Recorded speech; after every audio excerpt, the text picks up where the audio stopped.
Howdy folks! Today what I'd like to do is start getting into my Goofy Question series. And the goofy question that I want to ask is, can you replace your 18 volt tools with 12 volt tools? Now of course that's goofy because you wouldn't necessarily replace a high-powered professional grade tool with a 12 volt tool. But there are also some entry-level DIY 18 volt tools on the same 18 volt platforms, which I'm wondering, could you potentially replace with the newer brushless 12 volt lines? So if I've had a tool, and this one was a replacement for my first Ridgid 18 volt drill, but it's the Fuego series, and it's, I think I got this drill in like 2010 or 11. So this is 9-10 years old, this drill. And these batteries are still running strong, but are they running only as strong enough that I could replace them with a 12 volt and not notice the difference for many, many years? And so that's really what I want to test today. So for the purpose of this test, I'm going to take about one of the heavier loads that I would do with my entry-level drill, like a 1/2 inch. This is a Milwaukee black oxide bit, and what's it called? The Hurricane? Thunderbolt. The Milwaukee Thunderbolt black oxide bit. Thunderbolt. And go through some traded lumber, 2 inches thick, 4 inches thick, something that I would use my DIY level professionally branded 12 volt drill on. So when it comes to the DIY level stuff in the Ridgid camp, can I replace it with lightweight professional grade stuff in the Milwaukee M12 camp? So some of you might be asking the same question. My Ridgid 18 volt Fuego drill goes right next to the Octane drill and right across from the Octane impact wrench. Will Milwaukee take its spot? Stay tuned.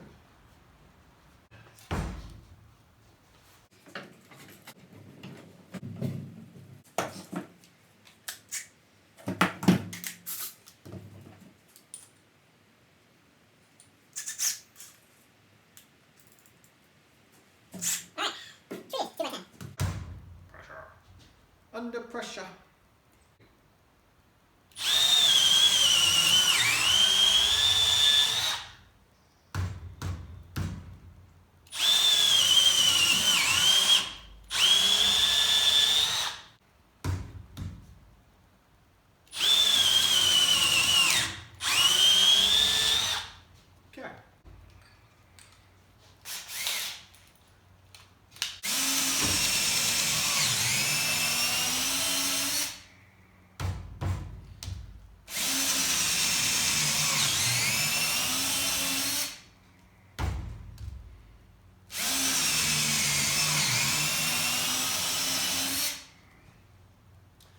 At least from my perspective, which is going to be important. The numbers might tell me something which I don't want to know, but I can't tell a lot of a difference.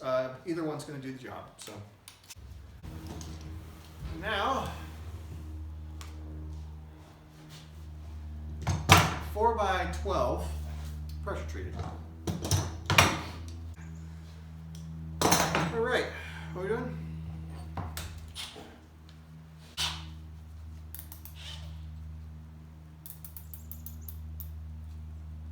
All right, pressure treated, 4x, with pressure.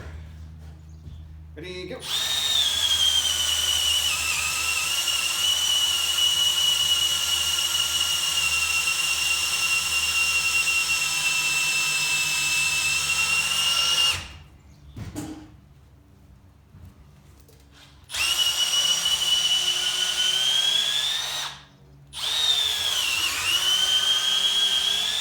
Okay, so that could be very telling. This is going to be a pretty tough test for this little drill. It didn't want to punch through on the last, so let's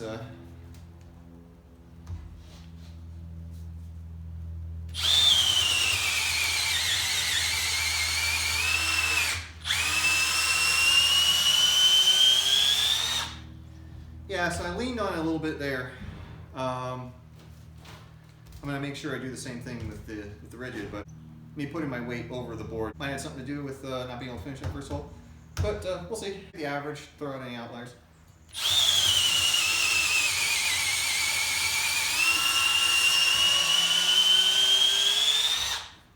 Get some better clamps, Chris.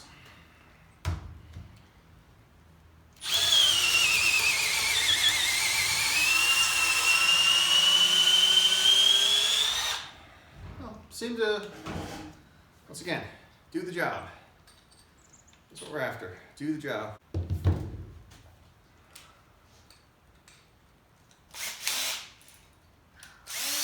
All right, here we go. Moment of truth.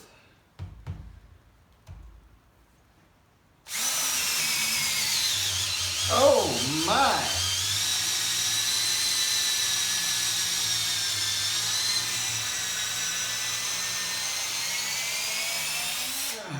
Okay, it might be that hard spot again, but if this slows down as much as it did on this 4x, that's really saying, regardless of what their gearing is in first gear, if this slows down, still 3 bars. If this slows down this much, I think it's going to go to the Milwaukee. Let's see.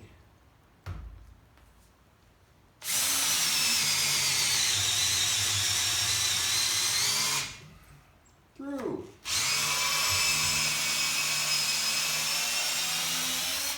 Okay, maybe there must have been a tough spot over here because they both slowed down, had trouble punching through. Let's see here.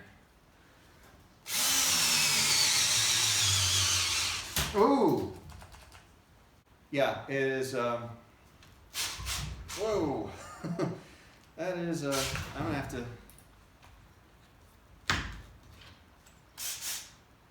that's wedged. This was unable to turn it any further. Oh, right on punch out. Right on punch out, that is getting hung up. And the Fuego, she can't do it. So you know what I'm gonna do?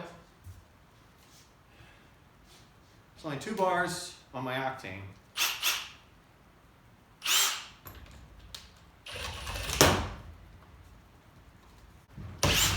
There you go. I needed the octane to come to the rescue of the Fuego and get that bit back out. Probably should have tried the Milwaukee, see if that would have done it, but any excuse to use my octane, I guess. All right, one more. Hopefully we don't twist our arm off getting this thing stuck again.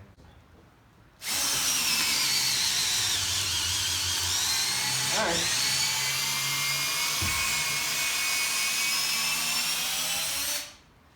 Yeah, maybe I hit a hard spot, but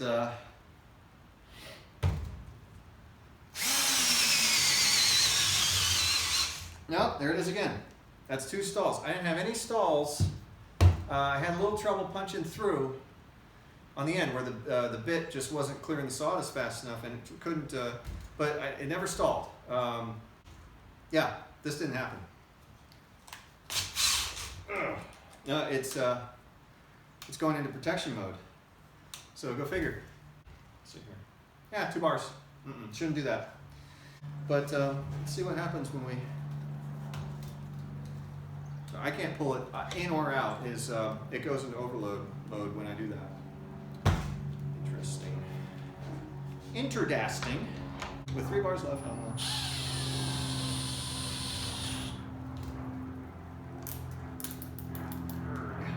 All right, make sure, absolutely sure that I'm in hammer or drill mode. Oh! Oh! Oh! Insult to injury. M12 and the Octane were able to pull a rescue mission on El Fuego. DIY. Professional. 18 volt, 12 volt. Gosh, I could time it, but I don't have to. Purpose of this mission was to determine which one could complete the job. So if I have to drill 3 half-inch holes and a treated 4x, M12 can do it. The Ridgid on Fuego cannot. So, what does that tell us? It tells us that if you have an old brushed DIY drill and you want to upgrade to a M12 Milwaukee drill, you might be able to pull that off. So, at least for my drill, your drill may vary, the age of your drill, the brand it was, how hard it's been worked, whether it's been dropped, may determine whether or not you can pull off a legit replacement for any job you were willing to pick up the old tool with. You pick up the M12. For my sake, M12's going on the shelf.